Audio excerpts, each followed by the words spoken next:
welcome back to the channel and to episode 3 of our Range Rover project.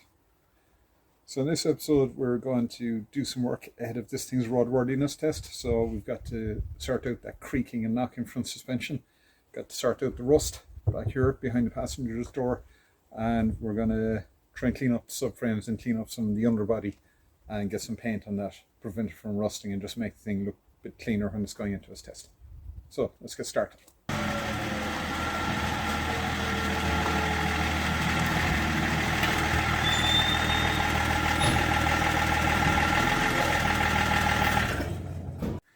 So, plan for today is this lower front arm. That inner bush was the one making that severe creak.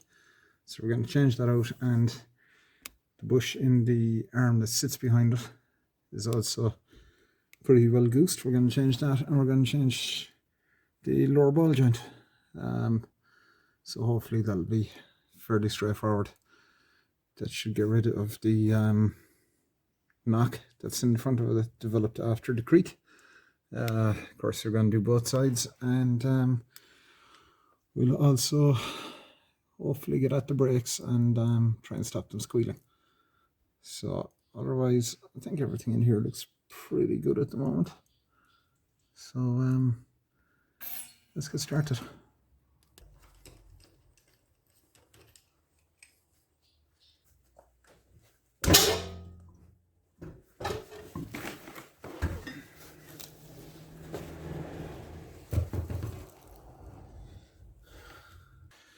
Okay, so that's the 21mm bolt at the rear.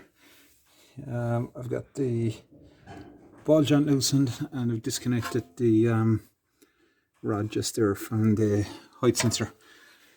So just going to get a hammer, give a couple of cracks to that ball joint and try and get it separate. Alright, so with the get some light in here. So with that other rod removed, you can see now how much play was in that bushing. That's completely shot, so it's easier now. Let's get that one out of here as well at the same time, and change the two arms at once rather than putting in one and sticking the other one in. Okay, so after a lot of hammering just here, I managed to get that ball joint to break free, so that's one arm free. Just remove the nut the rest of the way, and then try and knock the other one off the ball joint. Don't think I'm going to be able to replace the other ball joint today because the little torque screw in it, head's gone nut, so I think it's a job that needs to wait until the lift is installed. But I think if we replace the arms for now, we can come back and get that ball joint after. It's actually alright. I was just replacing it because if I strip something like this, I tend to replace everything that's in there. It's just good practice. Okay, so we got the older arms out at last. This pair, we've our new ones here. The larger arm is stealthy, and the other one I think is Bargain Beck. Yep, it is. So unfortunately, the ball joint, which I was also going to replace, I won't be able to get off. So I'm just going to have to chuck it back together with the old ball joint now for the moment, change it at a later date. I know it's a bit of a pain in the ass, but it won't take long to do it. To be far easier to do it in the lift if we ever get it here and get it installed. So I'll chuck these back in the Range Rover, get her bolted up, and I'll leave it there for today. I'll get the other side next week.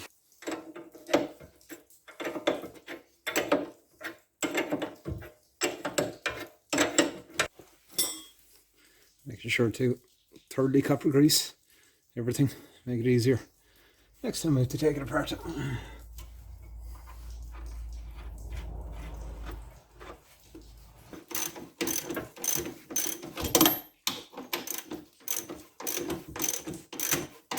Okay,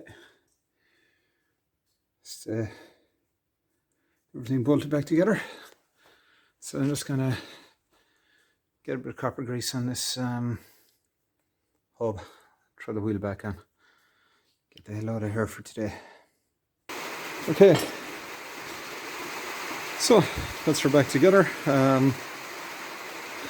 One thing I forgot to mention before I started, I left the passenger's door open because I wasn't even sure how the suspension was going to react when I jacked it. I think there's some procedure to it, but yeah, I just left the door open, so that would have disabled it. I'll shut the door now and see how she reacts. Okay, so that's everything unbolted.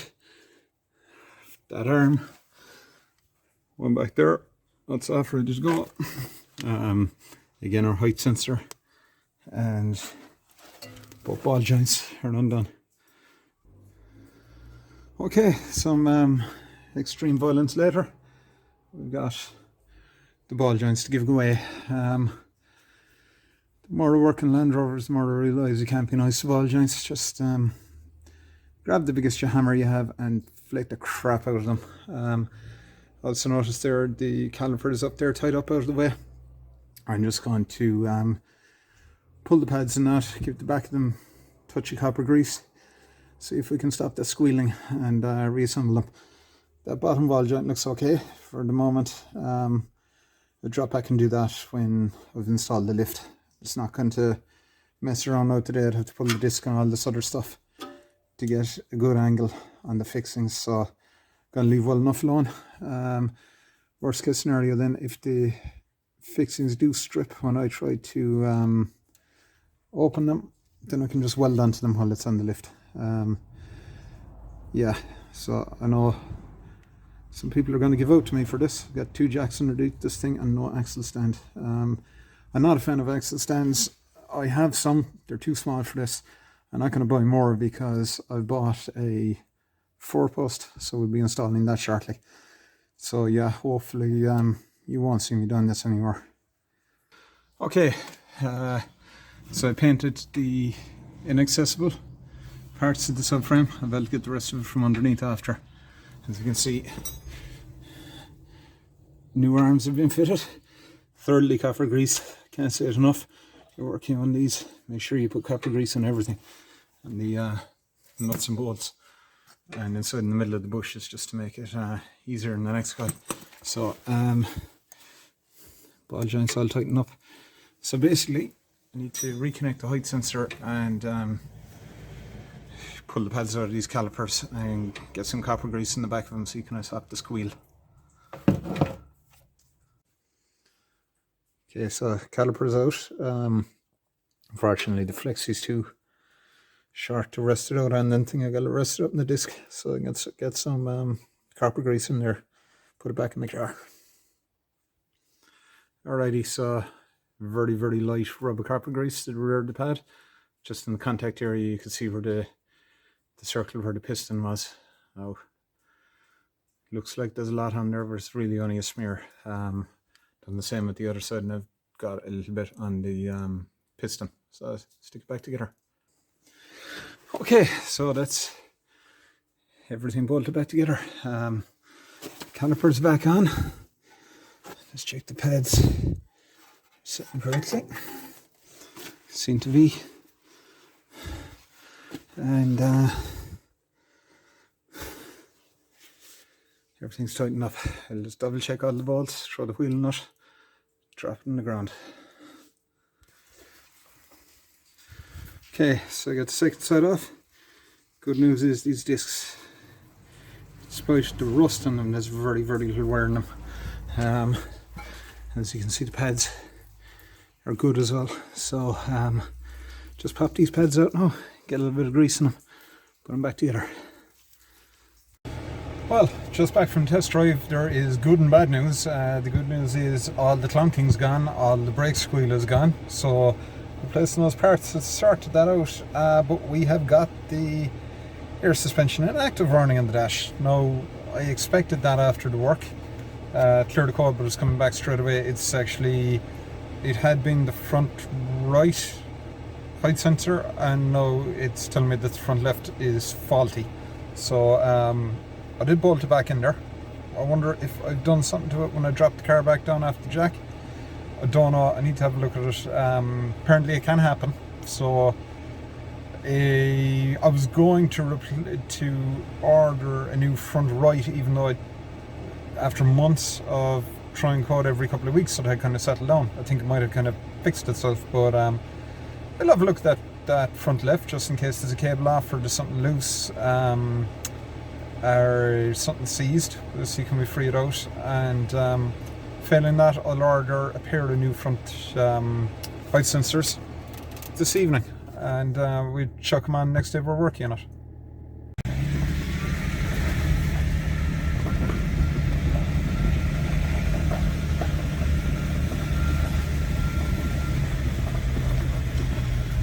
Well, I thought we were fixed, but we're not.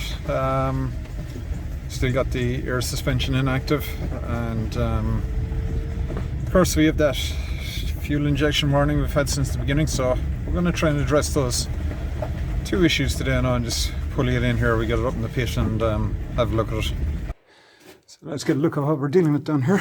I want to get this crap off the subframe and give it a rub of the flap disc, and we get some paint on it. So we take off these front covers as well to get to it. That will give us access then to the air conditioning belt tensioner, which we need to replace as well.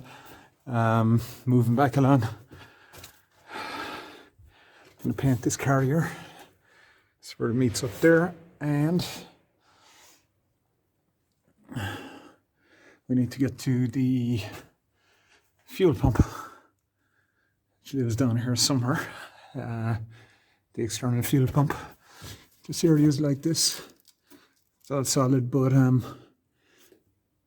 just to be safe, gonna clean it up and give it a coat of paint. That's actually looked like it's had some welding done potentially there. Under here, luckily looks good, but I think I'll pull those covers and paint those sills as well. But the moment the subframe is the worst part of it. So it's just peeling off there. Let's get it cleaned up. Still nice and solid. It's not going to stay that way forever.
Time later, and she's ready for a coat of paint. It's not perfect, it's not all the way back to bare metal, but the biggest thing was to get rid of any loose underseal and any flaky rust. So I had to do a lot of it just with a piece of sandpaper. There was just no access there. So I'm gonna grab can of paint, get this thing painted up. While we're under here, it's gonna have a look. It's good to see anyway our gearbox has been bone dry since we serviced it. Result, turbo is leaking like a stuffed pig, I think. Also, it was a bit of a whiny, so I think for the sake of a couple of hundred, we're gonna whip it out of here sometime soon and get it done. Let's give this carrier back here clean up as well, And of course I haven't even looked at the rear end, but I'll have looked back there in a while, see how it looks. Well, let's get the front done first.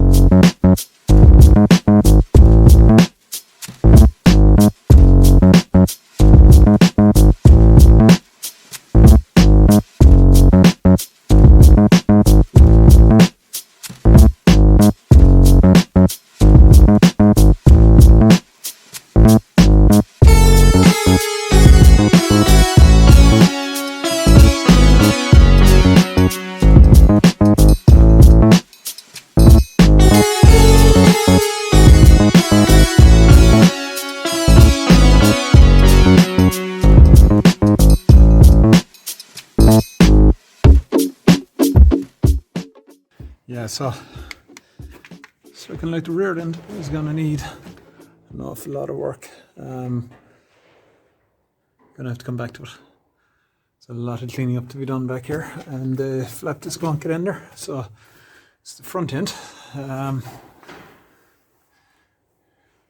It's not pretty, I admit that, and I'm sure there's an awful lot of it I haven't got to, but look, it'll give it some protection. It's definitely a lot better at the front where it was, where those covers fit. So yeah, really without removing the subframe completely and have you sandblast it, there's no real way of doing this properly, but look, it's better than it was. Fitted the new tensioner up there, but I managed to break my Torx bit before I tighten that.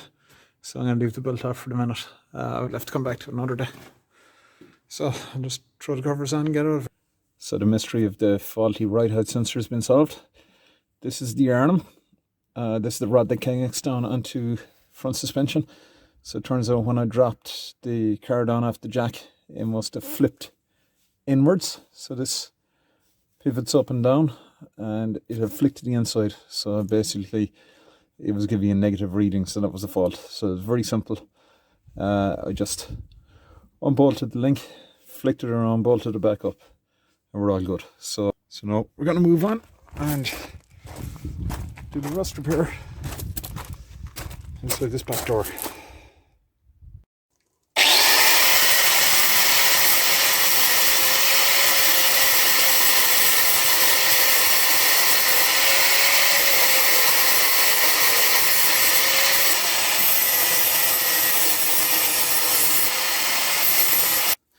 Our small little hole has turned into a big hole, and turns out there was some rust as well in it's a double skinned section, so there's rust in here.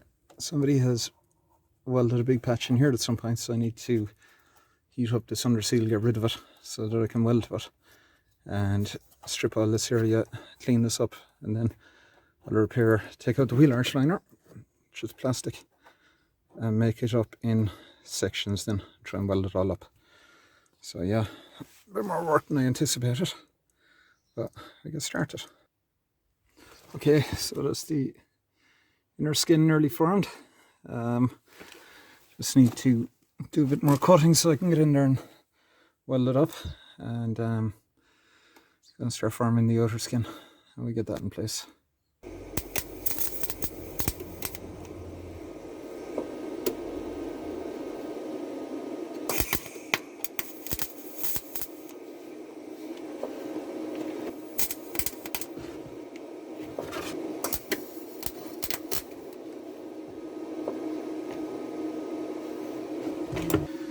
So, starting to get the first section in there. Here's a tip.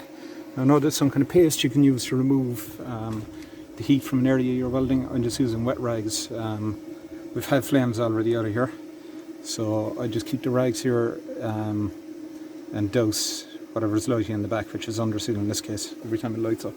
And of course, fire extinguishers and water. So, not taking any chances. It's pretty patchy so far, but continue to weld it in here now, and I'm going to cut out a section in so I can weld in at the back. But yeah, I'll just carry on and see how we do. I just realised my camera was gone dead, so still a bit of work to do. So you can see my MIG welding skills are not the best. But I'm just gonna keep plugging up those little gaps and grind it down and slather a little bit of paint over it. Hopefully that'll get her through. Yeah, I think I'm not gonna get you terribly close to this one. Still have a bit of filling with the, just turn the wire, speeding the welder up, do some filling, but body trim fits and door closes, so at least it's gone back together right. Certainly not my finest work. Just give it a skim of filler just to try and take some of the roughness off some of these welds, even though they were ground down. So just going to give her a quick shot of primer out of a rattle can and paint this then with Hammerite and paint the upper part body colour. So just home from the CVRT centre and the news is good. It passed its test. So this is the CVRT is Commercial Vehicle Roadworthiness Test. As I mentioned before in the video, this thing is classified as commercial. It's a crew cab, so it's tested for commercial use. Completely different test to the normal roadworthiness test for cars. It's tested same facility where they test commercial trucks. So good job, Range Rover. Really happy. Obviously we get to run her at least another year, so still have some painting to do underneath and things, and let's replace the fuel pump and do a few other things, but that's giving me an extra little boost now to get it done. Okay, so we're going to leave it there for this evening. Unfortunately, didn't get around to changing out that fuel pump, but we'll get to that in the next video on the Range Rover. There are videos to come shortly on the Detroit Diesel and on the Cat. Got the quick hitch fitted to that now, so hopefully we get a bucket on it and get it digging shortly. There's been a big demand for that. So finally, thanks for watching the video. If you're new here, don't forget to hit the subscribe button and make sure you turn your notifications on. And say hi in the comments below or tell me what you think of the work I've done. And if you enjoyed the video, don't forget to give it a thumbs up. So, see you soon. Take care.